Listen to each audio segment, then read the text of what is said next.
Okay, so Google Analytics 4, the bare minimum. So if you have questions, obviously this is a recording. So if you have questions, hit me up on our Facebook group. You can see the URL right there, or you can get us on Twitter at ShortHillsD, or just go to the website, shorthillsdesign.com, and submit a question, contact request. So introduction, here's what we're going to do. We're going to talk about the small business internet marketing workflow. Let me turn on my pointer. Turn on my laser pointer, actually. Where is my laser pointer? There it is. Okay, internet marketing workflow. We're then going to talk about what is Google Analytics 4 and why we care. Then why Google Analytics 4 is a must-have on your website. Vanity metrics versus actionable metrics, which is my favorite. How to navigate the GA4 interface, events and conversions, and how to find and understand the most essential reports that you're going to need in your GA4 travels. So the small business internet marketing workflow.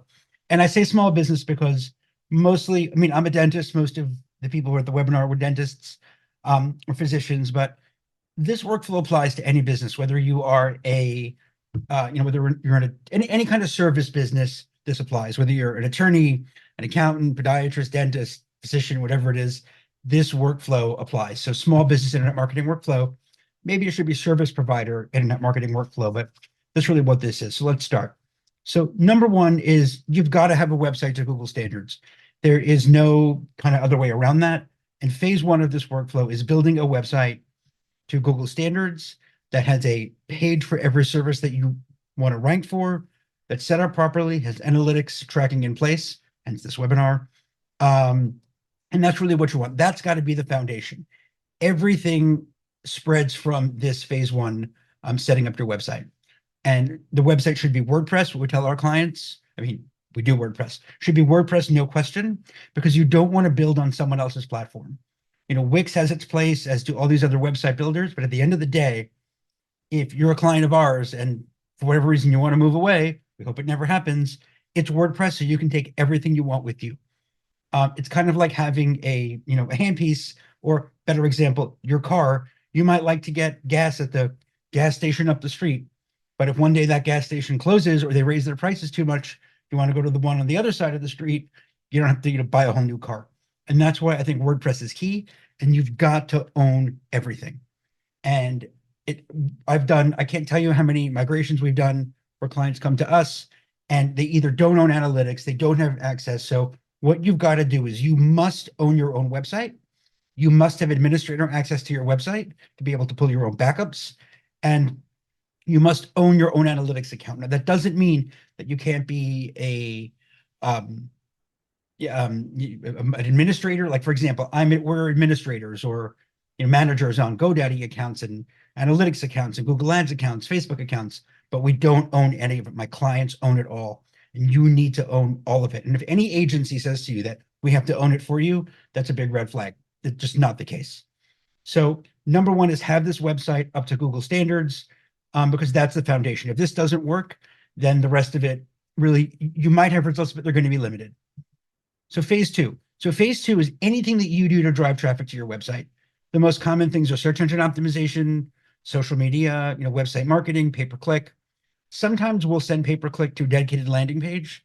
Sometimes we'll send it to the website pages, but I think that either way, it doesn't matter. The point is that traffic to your website is phase two. Here you have your website set up in phase one. You've got your building, you've got your store, you've got your thing, you got it ready for people. And now phase two is you need to get people there to, whatever it happens to be. So phase two is driving traffic. And I don't care if you stand outside, if you're a dentist in a pirate costume and, with the thing on your eye and you coloring your teeth different colors and that's how you sell veneers, fantastic. But whatever it is that you do to drive traffic to your website, that is phase two. Now, phase three is where we measure that, because I want to know is paying my kids to stand outside like pirates, does that sell more cosmetic cases than what I'm paying the SEO person for traffic or whatever it is. So phase three is tracking. You've got to know, and that's what we're going to talk about today, but you've got to know what's going on with the data, what are the analytics, and you've got to know about conversions, what's working and what's not working. So many people pay for marketing services and they don't know, not tracking what's working or not working, and that is a waste of money. And then phase four is maintenance and backups. I'll throw this in there. Websites, when you're buying a new website, be clear, or redoing yours, be clear with your vendor what they mean when they say maintenance. For us, you know, we host websites and we do a la carte website hosting because we don't bundle in other services like maintenance. So website hosting is keeping your site on the internet, making sure your SSL stays SSL. That's the little padlock you see at the top, like you have on the bank, that we have to have on every site now for the last few years. But it is keeping the website live on the internet, keeping it running quickly, keeping your forms coming in, keeping things working. That is website hosting. Website maintenance, as far as I'm concerned, is, hey, can you please swap out this photo, or can we add this text, or change this, or do this and that? Actual work on the content of the website. And so some companies bundle that in. So you've got a fee that includes all of that, and I just don't believe in that. So the reason I separate that out is because everyone needs website hosting and those services. But if you're a client who does your own updates or has someone on the team who could do it, you don't need maintenance per se. Backups, you've got to have your own backup. With WordPress, there's no reason not to have your own backup. I mean, from a technical perspective, it's absolutely easy to do. So with WordPress the way it is, there's no excuse for you not to be able to have a backup. If you have a WordPress website, that is 100% mandatory thing for you to have. And if you go and ask for a backup, the company might think that you are, it's like when you're asking us for a copy of your records, like, am I in trouble?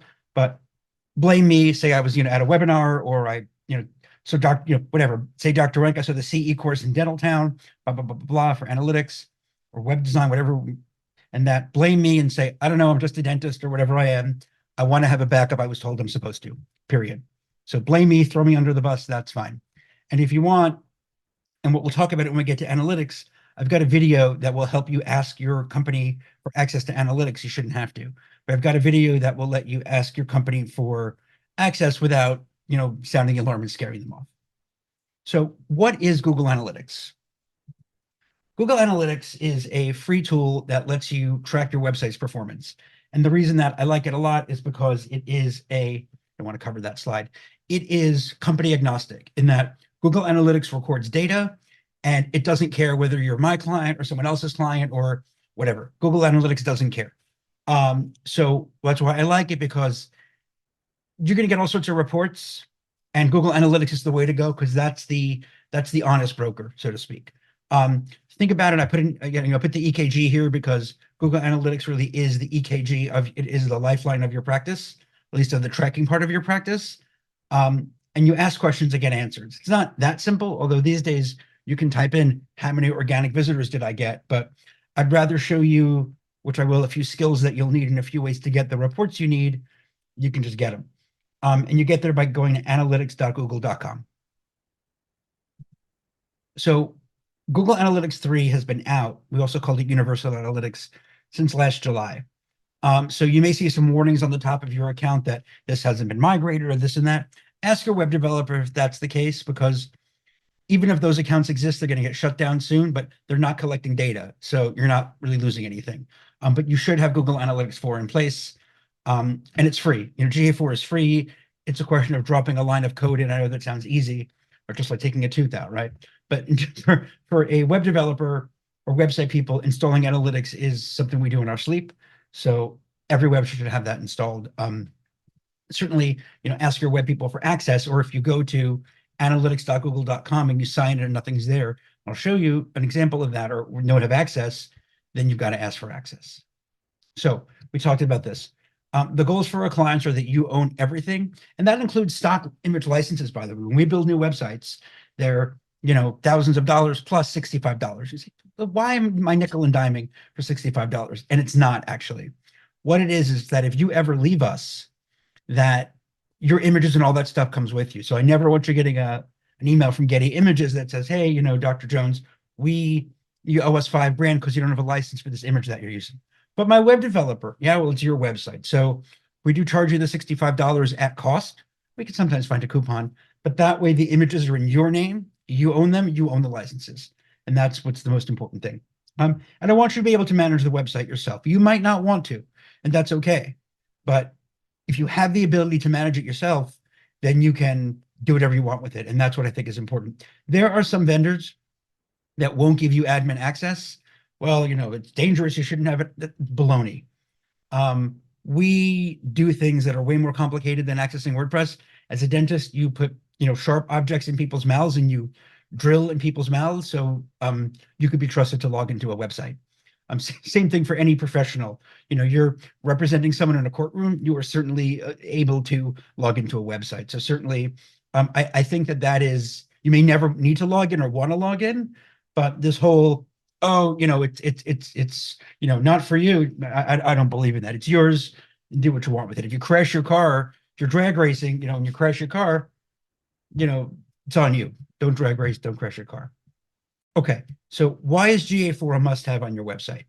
And the reason is because it's the only, now there are other analytics programs, but they are more, they're more special use cases, and especially in the European Union now with analytics and privacy. But for us, GA4 is the way to go. So with GA4, it is a program, it's a script that runs on your website. And what it does is it's a must-have because it captures everything that happens on your website. And we're going to talk about what it captures and what it doesn't. But the goal is that you could take this information and then ask questions, and then you can make decisions based on the answers. So I'm paying $1,500 a month for an SEO campaign. Is it worth it? Google Analytics is one way that can help you get part of that answer. We're going to talk about that. I'm running a Google Ads campaign. Should I increase the budget? Again, analytics will help you with that. Now, one way to kind of get around all this, if you wanted to, which I wouldn't, is if you know somehow, and I don't know how you do it without Google Analytics, which is why we're here. If you know that you're getting, paying $1,500 a month for an SEO campaign and getting 10 new patients a month from that campaign, and $150 a patient is what you're paying, and that's great. You don't actually have to look in analytics. But the point is that you don't know that, and it's very difficult. As you know, you ask a patient, how did you find us? Google. Oh, we're going to say, was it an advertisement? Was it a special offer? Was it this? Was it? So you need analytics to help tie those two ends together. And let's take a look. So here is, and this is backwards actually. Acquisition should be here. But basically website traffic, that is any traffic that goes to your website. Whether that's Google My Business, local SEO, traditional SEO, whatever it is, traffic goes to your website. And here's where analytics steps in. You get acquisition data and event data that we'll talk about. And then from there, we get conversion data that's all in Google Analytics. And we use that data with information from the practice to help us figure out the number of new patients and revenue and everything that flows from that. So this is where Google Analytics fits in, because there's no other way that I know of, and I've been doing it a long time, to connect website traffic to the number of new patients, or who became a patient based on Google Analytics. It is not like where Amazon.com, you're buying something, so you can log in. I log in, I'm David, and I'm going to buy a new whatever holder for my laptop, and they know, oh, okay, they can look it up and say, well, David Wank spends money on computer supplies and whatever, and likes to read books. So we know. You can't know, but Google Analytics is person agnostic. It's not going to let you know who a specific person is. It can't, and it's designed not to. Google's big thing about privacy is we're not going to tell you that it is David Wank who logged in. Your website can tell you that, if I submit a contact request. So if we're on the website and we submit a contact request, let's say I come from Google My Business and I visit the website and I submit, I'm here, I submit a contact request. That goes to the website, but then you'll know David Wank submitted a request, but Google doesn't know that. So let's talk about more how that is. So acquisition. So there are 3 types of acquisitions that we look at. An acquisition is, where do your visitors come from? So first, it could be geographically. Depending upon what kind of business you're running, obviously here, we're a dentist and we're running in a small area. I'd want to know, what are the neighboring towns for Maplewood? Maplewood, Milburn, Short Hills, Chatham. That's what I'd want to know. The site I'm going to show you is an example. We train other agencies how to use certain project management software. And so we get global visitors. So for us, I want to see a country breakdown. But for you, you might want to see, are you in London? Are you, in now New York State? It's very broad. But the idea is that you can kind of tweak for your practice. If you're in Wyoming, where cities are far apart, you might want to look at Wyoming data. Or you might want to look at just city data if you are, like Maplewood. One of the problems that we have with towns that are relatively smaller is that in Maplewood, you could throw a baseball to Milburn. And the problem is that dentists in Maplewood see patients from Milburn, they're neighboring towns. And the problem that you have is that Google doesn't understand that, I can see Maplewood. And so if you've got a Maplewood zip code, is it 07040 or something like that? It's going to think you're Maplewood. Google's not going to really understand that you can also see patients in Milburn, which is 07038. I'm making that up. I don't remember. But the idea is that, so you could focus, it's going to be very hard for you in Maplewood to rank for Milburn, just in the same way it's difficult for Milburn dentists to rank in Maplewood. But you do get crossover of patients because the towns are so close. And the answer to that is, optimize your profile, Google My Business, for this listing for your main town, but add a page on your website about the other cities or towns that you serve. It's the only other way around it. What's the source? So where did this person come from? If I know they came from Maplewood, New Jersey, great. But did they come from a Google search, Facebook, CNN? Where did they come from? Because that's important. I want to know when I figure out what people are doing, when I figure out, who submitted a contact request, I want to know where those people came from. And so it's really important to know the origin website. If you're, let's say you got super lucky and you're featured on CNN because you did a great thing with whitening, whatever it is, a link to your website. And I'd love to know that, wow, I'm getting all this traffic from CNN. Holy cow, that's great. Or, we signed up for the BBB and now we're getting traffic. So that's something important to be able to see. And if you are spending money, let's say, on, it happens less and less now, but let's just say that you are, you're sponsoring, the kids' baseball team or something. Instead of writing, shorthilldesign.com, you could do shorthilldesign.com/baseball or whatever it is. And now you would know that anybody who visited the page, baseball, is someone who came from that advertisement, something like that. Or if there's a link on their website, it's whatever, the townsbaseballwebsite.com or whatever, that .org, that shows .gov, that has your ad, visit Short Hills Design because they sponsor, the Kids Little League. Well, if you start seeing traffic from, whatever, town's website, townsbaseballwebsite.gov or whatever it is, you're like, wow, that ad that I did is driving traffic. And of course, you'd want to know, do I get any business from that ad? So then next year, when they ask you for more money, you can say, listen, I got the data. We really didn't get any traffic from that. So, I could show you the data. Can you reduce the price this year? Yes. Or you'll say, wow, I know that I got a lot of traffic last year. Let me double the size of the ad. And what was the medium? So was it organic, pay-per-click or cost per click? Social, email, referral, what was the medium? So let's say you were, CNN would be referred to you. Google would be organic search or pay-per-click, Facebook. Was it organic, meaning someone, saw something on Facebook and clicked it, or was it a Facebook ad? So geography, where they came from, the source, website, and the medium. You don't really have to know source and medium, but I bring it up. So if you hear it kind of in the analytics realms, that's what it means, because you're going to see it on the reports. Okay, engagement. The other thing we care about is engagement, is what your visitors do. Google Analytics 4 is a new model, which I won't bore you with, but suffice to say that everything in Google Analytics 4 is an event. And so whether you view a page, click a link, or they scroll the page, or you click a button, submit a form, those are all examples of events. Here are more events. So some of the data you can get from events are, a list of the visited pages, because those are all events. Show me all of what you're really saying is, Google, show me the events that are page views. So here are all the pages that were viewed. Show me the list of pages and show me the number of the pages that were visited. Was it 20? Was it 20, 200? How much time did someone spend on a page? Bounce rate, scroll depth. So these are all events. Now, Google characterizes those as events. So why do I care about events? So we need to figure out what events are the most important. And we use the term conversions to identify what the most important events are. And that is huge. So three of the, and we're going to talk about this more in a minute, but three of the very important conversions that we track are contact form submissions, appointment form submissions, and first-time phone calls.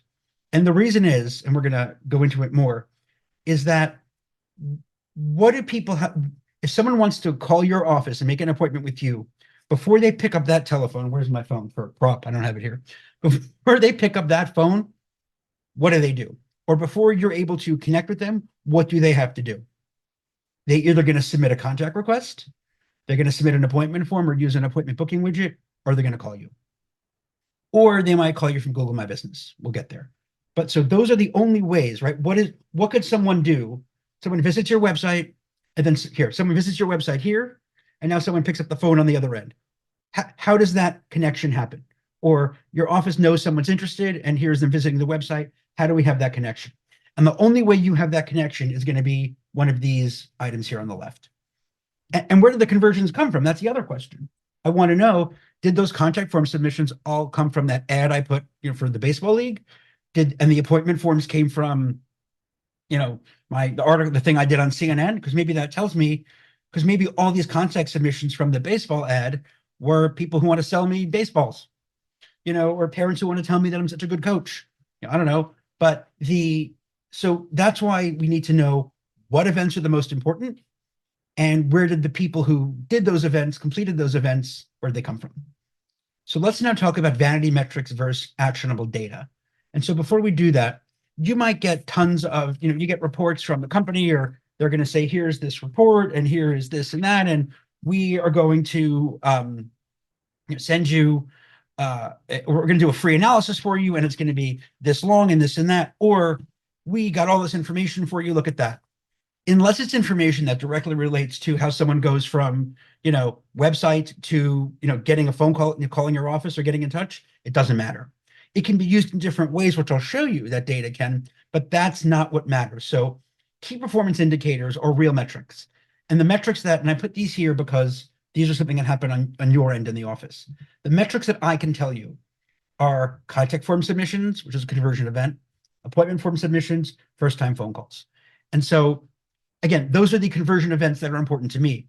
If we were running a e-commerce business, then purchases would be a conversion event. Or let's say I have such a great business that I only want to see people who buy two things. Two purchases could be a conversion event. So it's defined by what we say it is.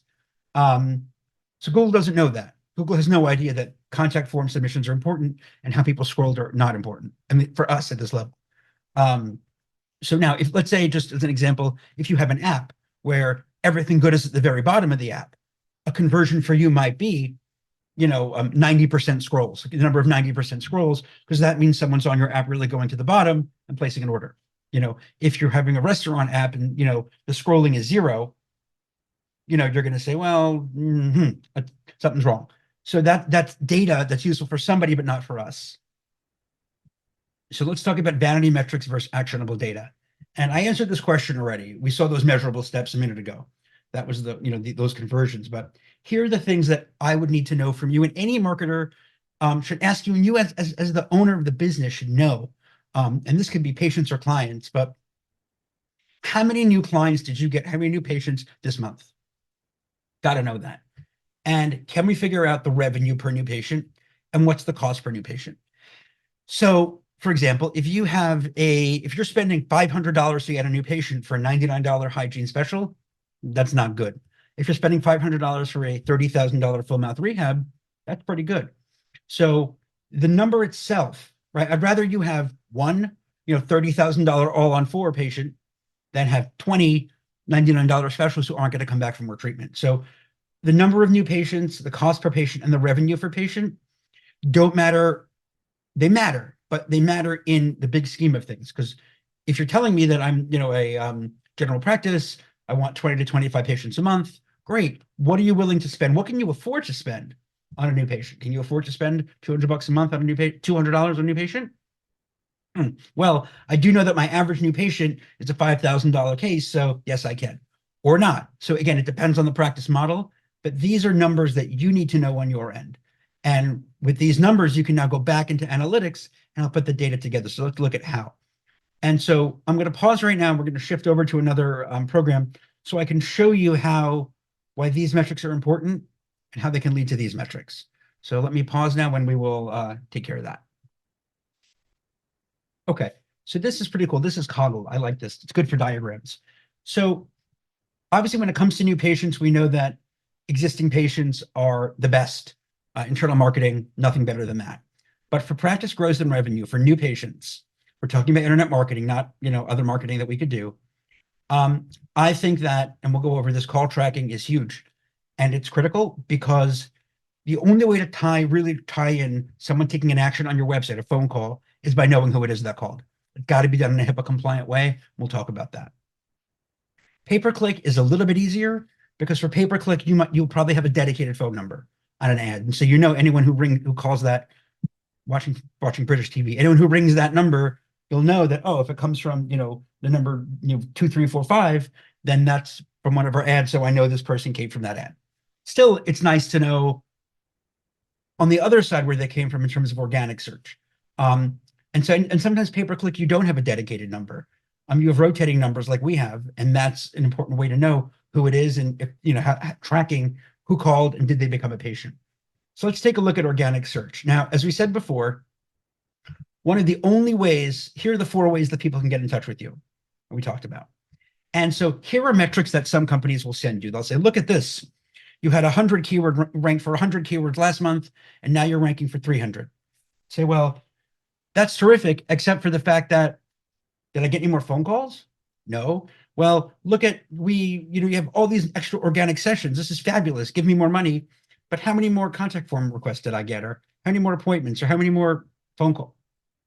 So that's why, in terms of top level metrics, these are irrelevant, because I could drive traffic to your website and give you 1,000 more visitors, and they all come from, Europe, or they all come from South America or Canada if you're in the United States. So it doesn't matter. And I can tell you, look what I did. That's why they're called vanity metrics, because I just got you had 100 visitors in January. Now you have 1,000 in February. Great. Where'd they come from? Oh, 900 came from Canada. Do I ever see anyone from Canada ever? No. So those are vanity metrics, which is why, great. I don't care what your sessions are. What I care about is, did I get you more phone calls? Did I get you more contact requests? So this is the limit to what I can do without knowing on the other side. When I say the other side, I mean your office side, whether, did these phone calls turn into patients? And the only way to do that is with call tracking. So now, when would we use this information? This information is useful for diagnosing problems. So let's say January, you get 10 phone calls. And then now all of a sudden you get 30 phone calls. Great. Well, let's take a look now at these things. Well, organic sessions were up. Great. So that means organic sessions were up and you got more phone calls. So it looks like we're driving more traffic, and that's turning into more phone calls. That is awesome. Or the bounce rate on your homepage decreased, and now we're getting more contact requests. Awesome. So the bounce rate is the measure of what percentage of people visit a page on your website and then leave. So if they come to your homepage and the bounce rate is 90%, that means 9 out of 10 people come to your homepage and leave before doing anything else. Bounce rates get complicated, so we're not going to get into that now. It's not relevant to us here. But when you're looking to figure out why I'm not getting phone calls or why I'm not getting these actionable events, these conversions, then you look back to here.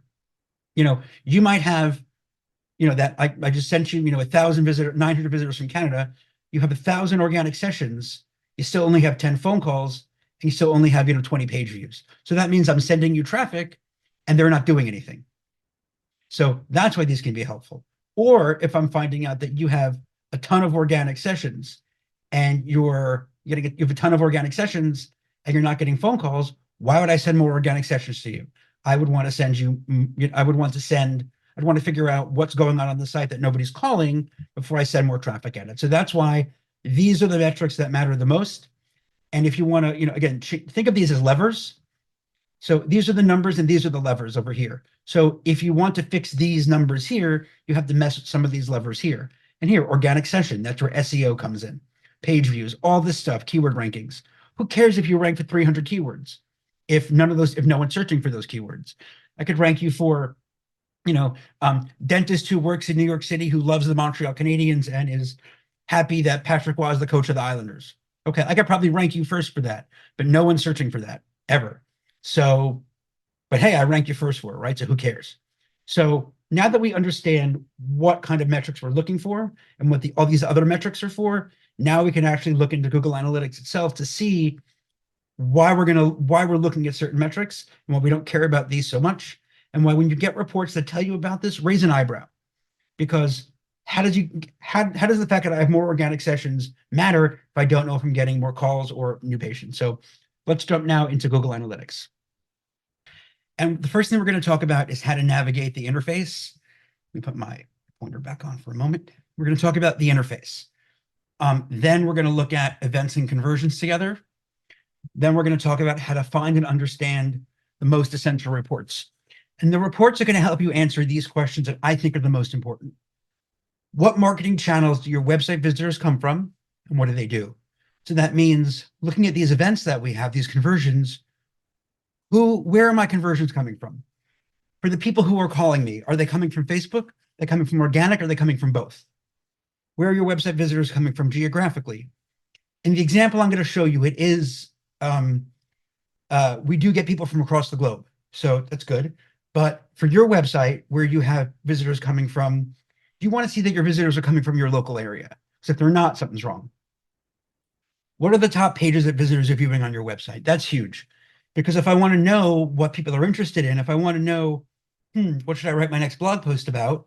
Well, I mean, if you have an SEO plan, that's kind of done for you. But if you just say, well, look, there's a lot of people visiting my whitening page, that must mean they're interested in whitening. Let's make sure that they're people from, if I'm a dentist in Florida, let's make sure that they're in Florida, in my town in Florida, that are interested in whitening. Let me write some articles about that. Now, if I have a fantastic article about whitening and everyone coming there is from California because it's such a good website, such a good article, California people are interested in my whitening article, but not people in Florida. So I'm not going to spend time on that. But this way you can get an idea of that. And what are your organic traffic numbers? Forget about all these numbers that the company is going to send you. You want to know what are your organic traffic numbers and from your local area.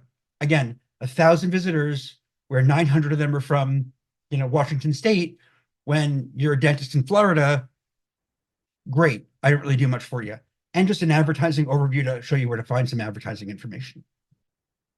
Before I do that, I want to take a very brief HIPAA interlude. Here's the problem. The problem is that all of the forms on your website and any kind of call recording that you do should be HIPAA compliant. There's no question about it. The debate is whether or not the government's going to come after you. And everything I say here, I'm not an attorney. I'm just a dentist who's trying to help. And, so if someone submits a contact form to on your contact form, and it says, hi, my name is David, and I'm looking for, do you take MetLife? Are you open on Thursdays? Okay. Is that protected health information? My name and my email? Absolutely. Am I a patient, so does it count?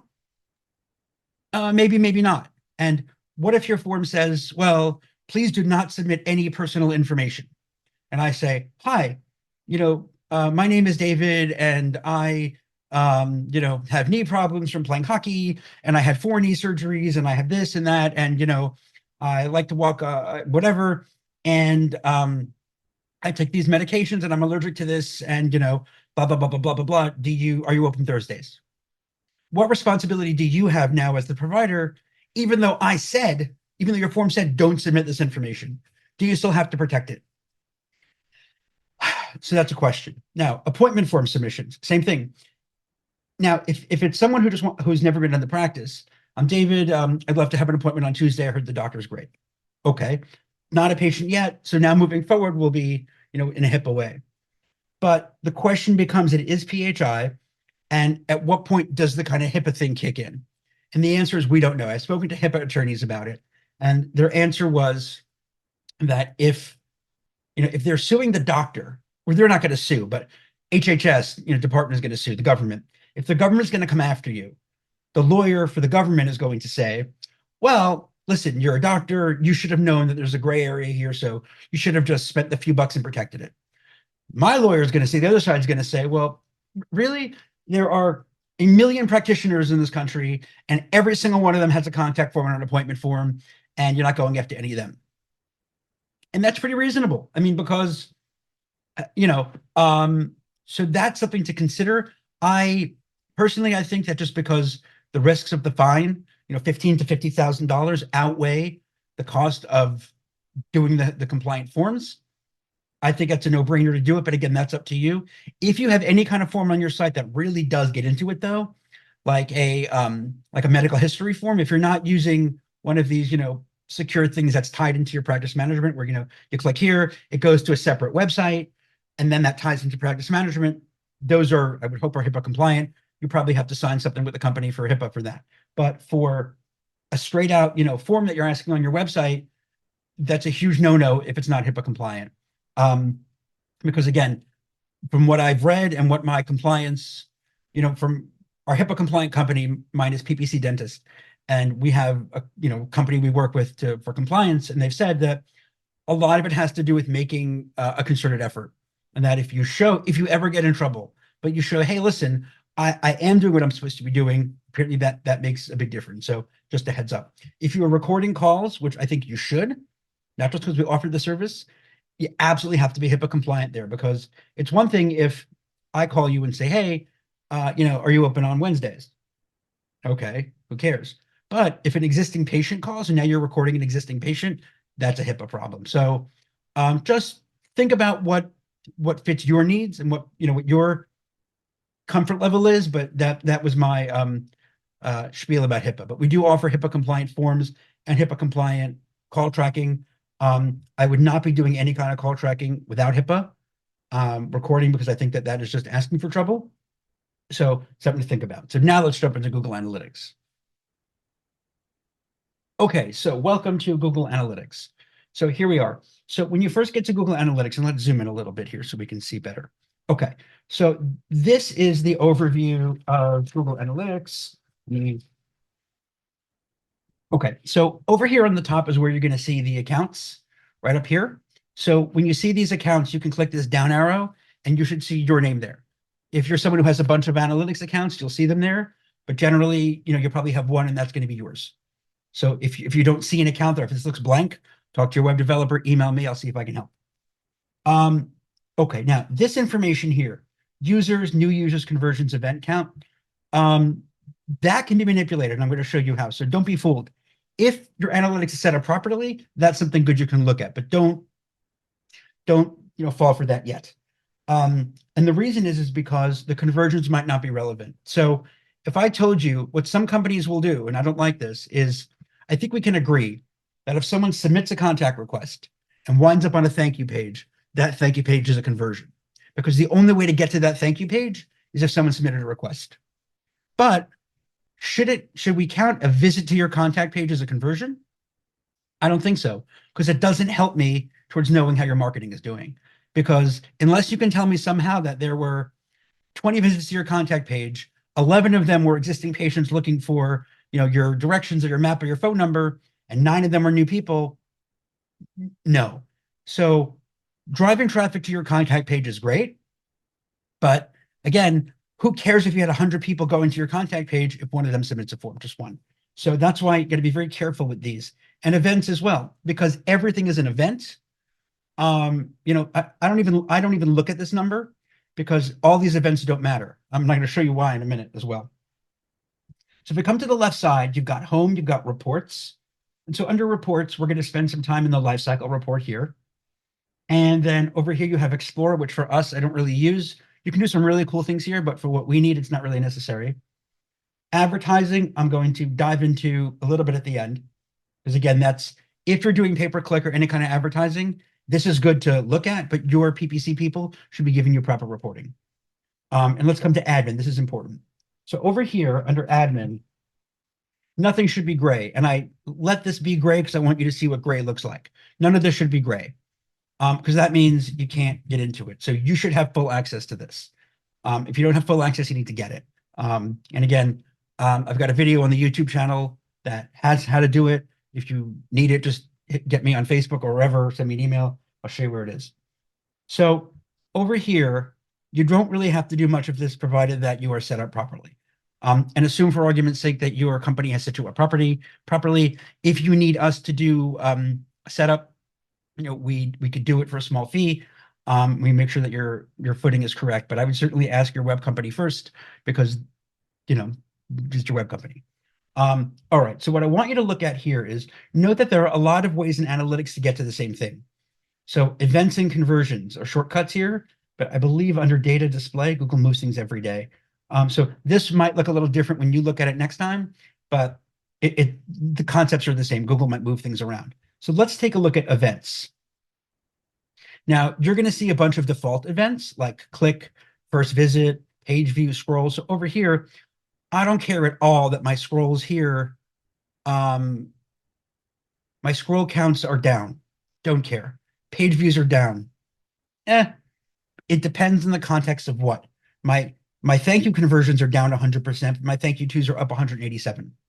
So the first thing I'm going to tell you is Opt-in Monster is a tool that we use that, so this website is, like I said, we sell training to other companies on this website. It's not a dental website or medical website. But so every time, so Opt-in Monster is something that we use where it says when someone leaves, don't leave yet. Are you sure? You're here, take $10 off. So that's an event. So 128 events happened. So now if we come over here, and again, the events, it depends on the time frame. I have that up there. I got to show that to you.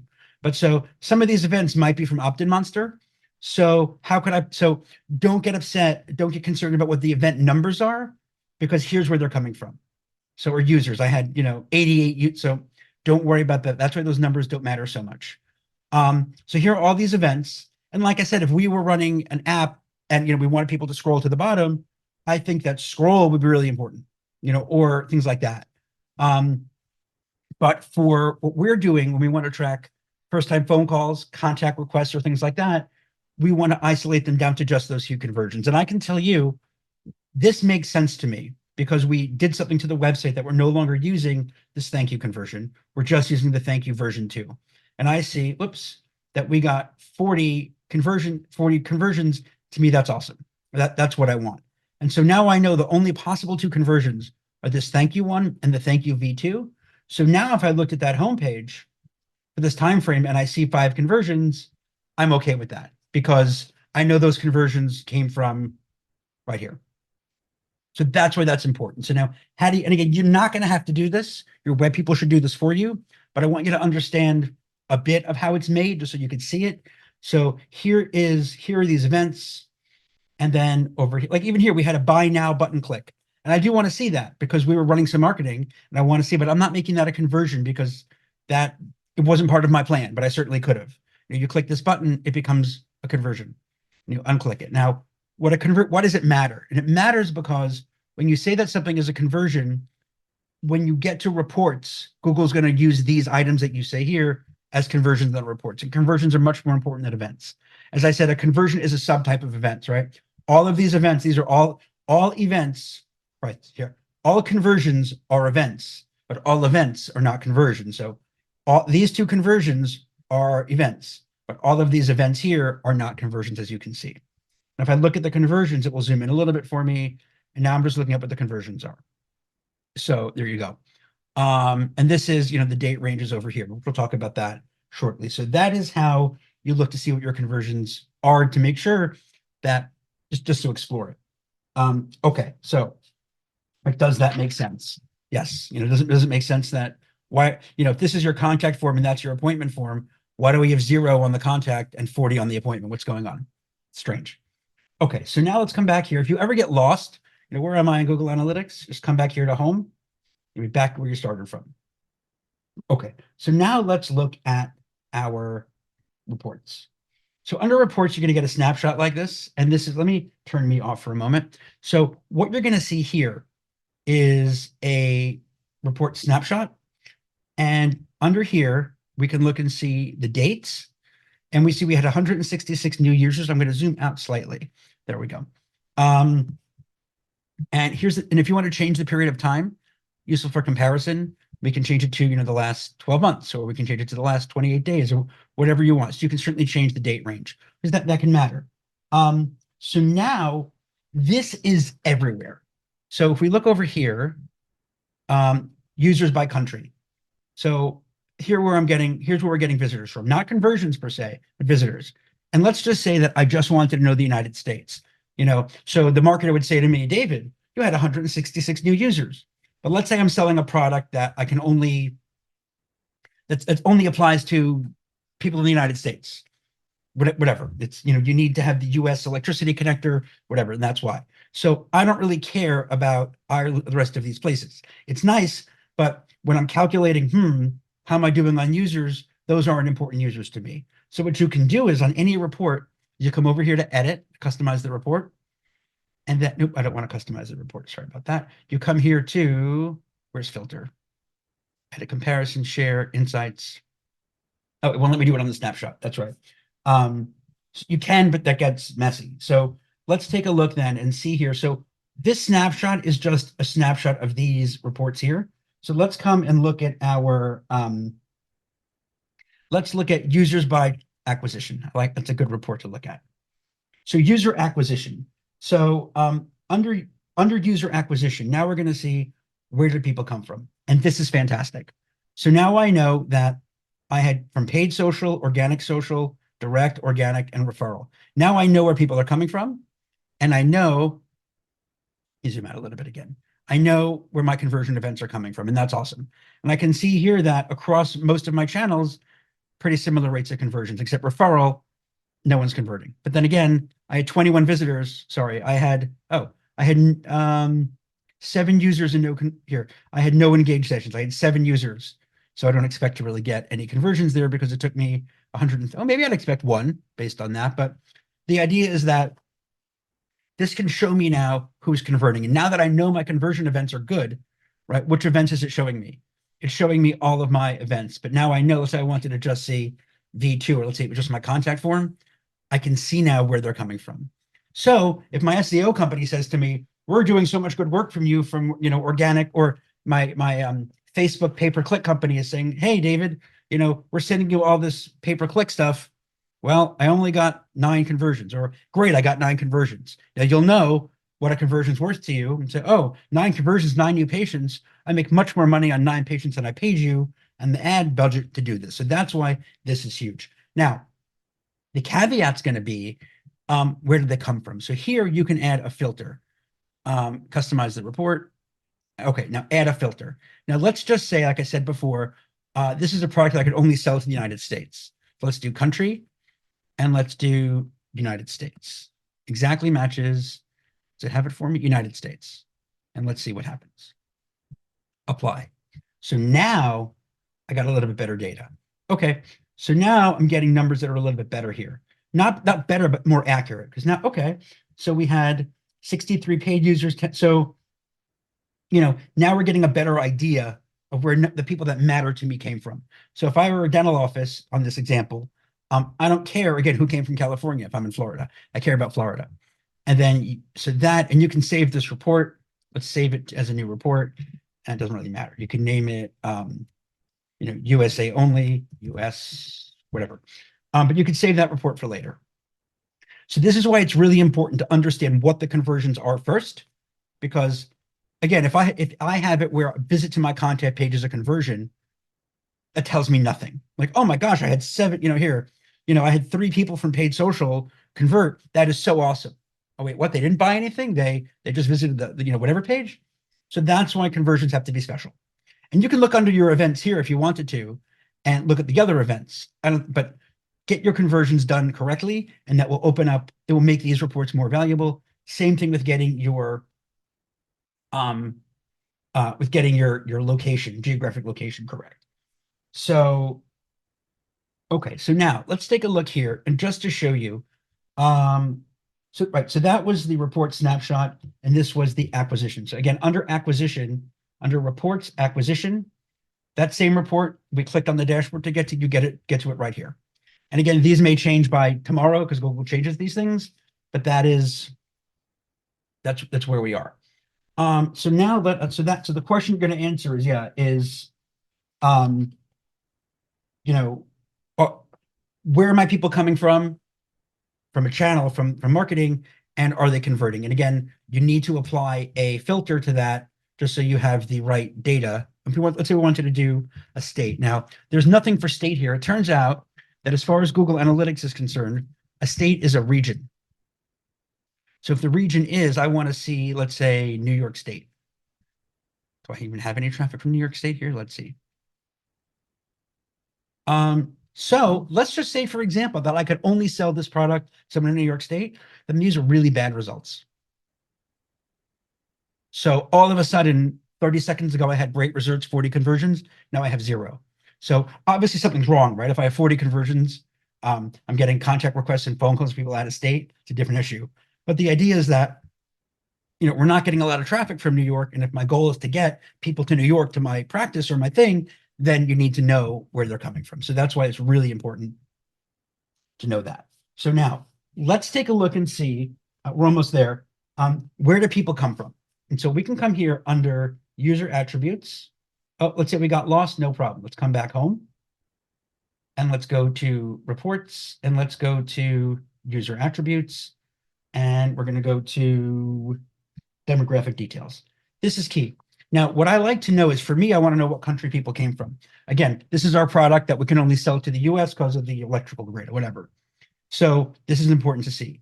But now let's just say that I want to see by city, because if I'm now thinking in my dentist mode, so let's go look here and let's see, come over here, we can click here. We can see, I want to see a list of cities. And let's assume, here, let's go like this. Let's say that I'm a dentist in North Carolina, and let's take a look at region.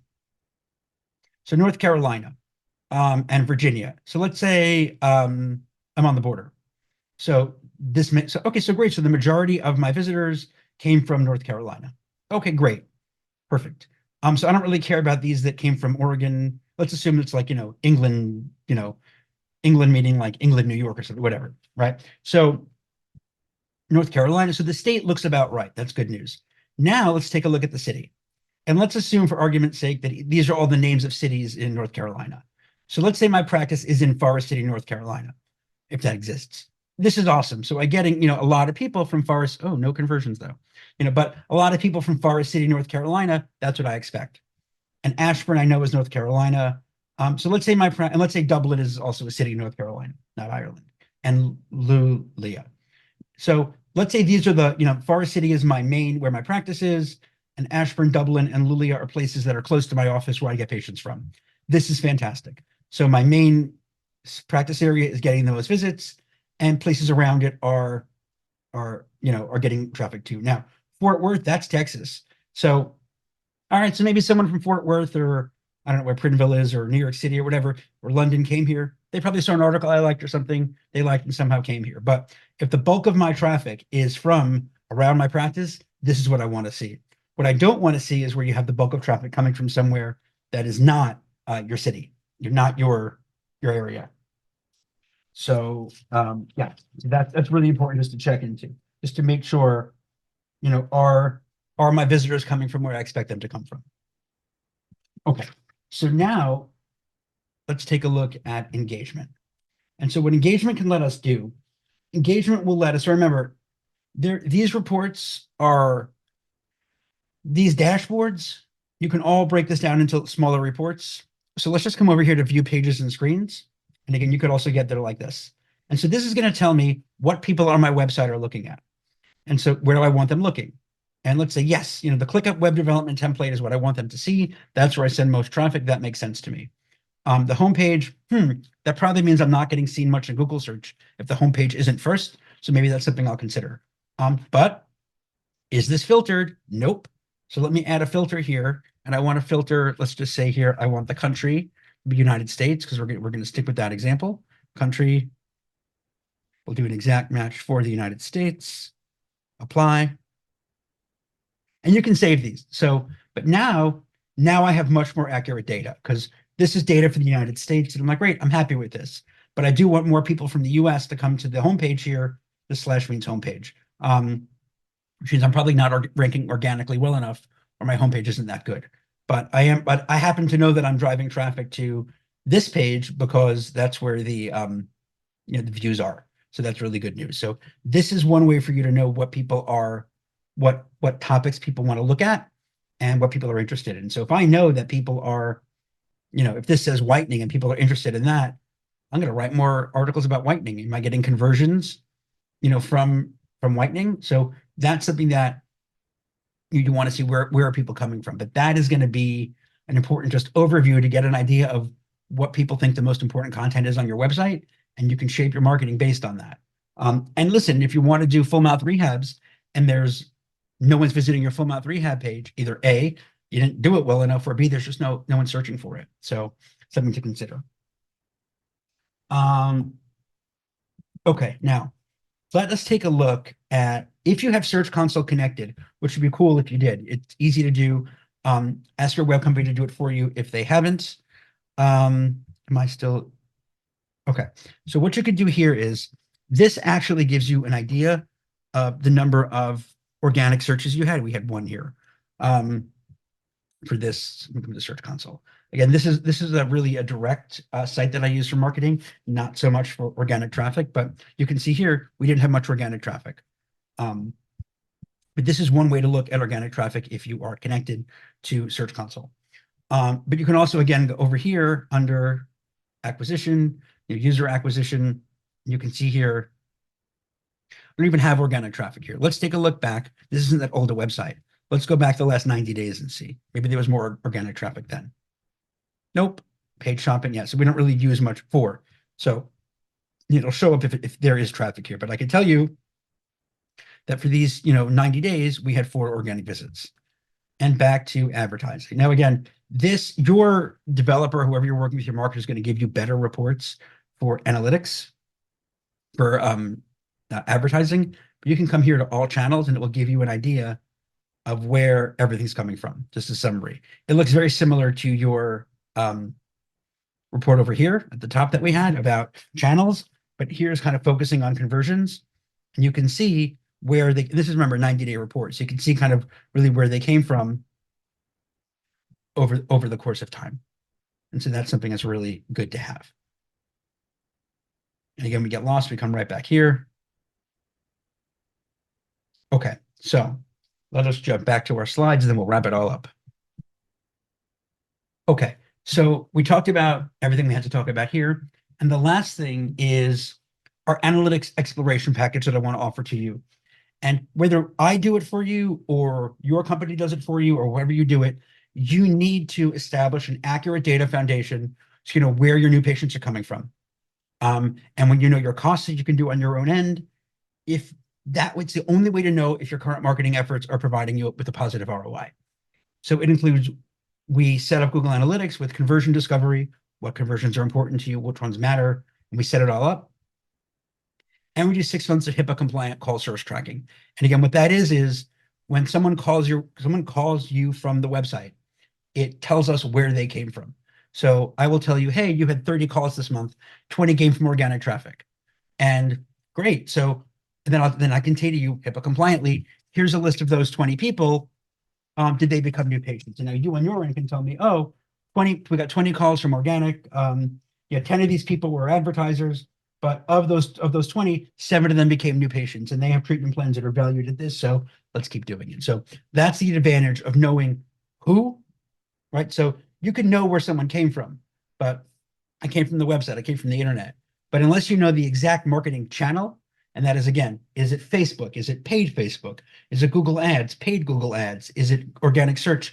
There's no other way to know where someone came from without doing some kind of HIPAA compliant call tracking to tie the source of the traffic to the name, to the patient, to the revenue. It's the only way to do it. So the only way to evaluate whether any marketing company is doing a good job is by looking at those numbers. So if you have any questions, again, I know this is a recorded, you can get me on my email, you can give us a call, or again, find us on Facebook, or, jump to the website, shortsalesdesign.com, and submit a contact request. And I thank you.